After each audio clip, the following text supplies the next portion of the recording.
नमः शिवाय। एक बार फिर से स्वागत है आपका हमारे चैनल में। अब शिव पुराण का परिचय हम कल पढ़ चुके हैं। आज हम अगला अध्याय करेंगे जिसमें साध्य साधन आदि का विचार तथा श्रवण कीर्तन और मनन इन तीन साधनों की श्रेष्ठता का प्रतिपादन इस अध्याय में हम पढ़ेंगे। तो आइए शुरू करते हैं। ओम नमः शिवाय। इस अध्याय में व्यास जी कहते हैं, सूत जी का यह वचन सुनकर वे सभी महर्षि बोले, अब आप हमें वेदांत सार स्वरूप अद्भुत शिव पुराण की कथा सुनाइए। सूत जी ने कहा, आप सब महर्षिगण रोग शोक से रहित कल्याण में भगवान शिव का स्मरण करके पुराण पर्व शिव पुराण की जो वेद के सार तत्व से प्रकट हुआ है कथा सुनिए। शिव पुराण में भक्ति, ज्ञान और वैराग्य इन तीनों का प्रीति पूर्वक ज्ञान किया गया है और वेदांत वेद सदस्तु का विशेष रूप से वर्णन है। इस वर्तमान कल्प में जब सृष्टि कर्म आरंभ हुआ था, उन दिनों 6 कुलों के महर्षि परस्पर वाद विवाद करते हुए कहने लगे, अमुक वस्तु सबसे उत्कृष्ट है और अमुक नहीं है। उनके इस विवाद ने अत्यंत महान रूप धारण कर लिया। तब वे सब के सब अपनी शंका के समाधान के लिए सृष्टिकर्ता अविनाशी ब्रह्मा जी के पास गए और हाथ जोड़कर विनय भरी वाणी में बोले, प्रभु आप संपूर्ण जगत को धारण पोषण करने वाले तथा समस्त कारणों के भी कारण हैं। हम यह जानना चाहते कि संपूर्ण तत्वों से परे प्राप्त अपर पुराण पुरुष कौन है। ब्रह्मा जी ने कहा, जहाँ से मन सहित वाणी उन्हें न पाकर लौट आती है तथा जिनसे ब्रह्मा विष्णु रुद्र और इंद्र आदि से युक्त यह संपूर्ण जगत समस्त भूतों एवं इंद्रियों के साथ पहले प्रकट हुआ है, वे ही ये देव महादेव सर्वज्ञ एवं संपूर्ण जगत के स्वामी हैं। ये ही सबसे उत्कृष्ट है। भक्ति से ही इनका साक्षात्कार होता है। दूसरे किसी उपाय से कहीं इनका दर्शन नहीं होता। रुद्र, हरि, हर तथा अन्य देवेश्वर सदा उत्तम भक्ति भाव से उनका दर्शन करना चाहते हैं। भगवान शिव में भक्ति होने से मनुष्य संसार बंधन से मुक्त हो जाता है। देवता की कृपा प्रसाद से उनमें भक्ति होती है और भक्ति से देवता का कृपा प्रसाद प्राप्त होता है।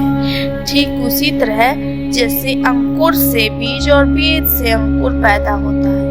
इसलिए तुम सब ब्रह्म ऋषि भगवान शंकर का कृपा प्रसाद प्राप्त करने के लिए भूतल पर जाकर वहां सहस्त्रों वर्षों तक चालू रहने वाले एक विशाल यज्ञ का आयोजन करो। इन यज्ञपति भगवान शिव की कृपा से वेदोक्त विद्या के सारभूत साध्य साधन का ज्ञान होता है। शिव पद की प्राप्ति ही साध्य है, उनकी सेवा ही साधन है। उनके प्रसाद से ही नित्य नैमित्तिक आदि फलों की ओर से निष्क्रिय होता है, वही साधक है। वेदोक्त कर्म का अनुष्ठान करके उसके महान फल को भगवान शिव के चरणों में समर्पित कर देना ही परमेश्वर पद की प्राप्ति है। वही सालोक्य आदि के क्रम से प्राप्त होने वाली मुक्ति है। उन पुरुषों की भक्ति के अनुसार उन सबको उत्कृष्ट फल की प्राप्ति होती है। उस भक्ति के साधन अनेक प्रकार की हैं, जिनका साक्षात महेश्वर ने ही प्रतिपादन किया है। उनमें से सारभूत साधन को संक्षिप्त करके मैं बता रहा हूँ। कान से भगवान के नाम, गुण और लीलाओं का श्रवण, वाणी द्वारा उनका कीर्तन तथा मन के द्वारा उनका मनन, इन तीनों को महान साधन कहा गया है। तात्पर्य यह है कि महेश्वर का श्रवण, कीर्तन और मनन करना चाहिए। यह श्रुति का वाक्य हम सबके लिए प्रमाणभूत है। इसी साधन से संपूर्ण मनोरथों की सिद्धि में लगी हम आप लोग परम साध्य को प्राप्त हो। लोग प्रत्यक्ष वस्तु को आंख से देखकर उसमें प्रवृत्त हो, परंतु जिस वस्तु का कहीं भी प्रत्यक्ष दर्शन नहीं होता उसे सर्वेंद्रिय द्वारा जान सुनकर मनुष्य उसकी प्राप्ति के लिए चेष्टा करता है। अतः पहला साधन श्रवण ही है। उसके द्वारा गुरु के मुख से तत्व को सुनकर श्रेष्ठ बुद्धि वाला विद्वान पुरुष अन्य साधन कीर्ति एवं मनन की सिद्धि करे। कर्मशः मनन पर्यंत इस साधन की अच्छी तरह साधना कर लेने पर उसके द्वारा सालोक्य आदि के कर्म से धीरे धीरे भगवान शिव का संयोग प्राप्त होता है। पहले सारे अंगों के रोग नष्ट हो जाते हैं, फिर सब प्रकार का लौकिक आनंद भी विलीन हो जाता है। भगवान शंकर की पूजा, उनके नामों के जप और उनके गुण, रूप, विलास और नामों का युक्ति परायण चित्त के द्वारा जो निरंतर परिशोधन या चिंतन होता है, उसी को मनन कहा गया है।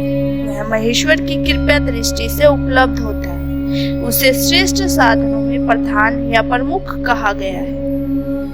सूत जी कहते हैं, मुनीश्वरों, इस साधन का महात्म्य बताने के प्रसंग में मैं आप लोगों के लिए एक प्राचीन वृत्तांत का वर्णन करूंगा, जिसे देखकर ध्यान देकर आप सुने।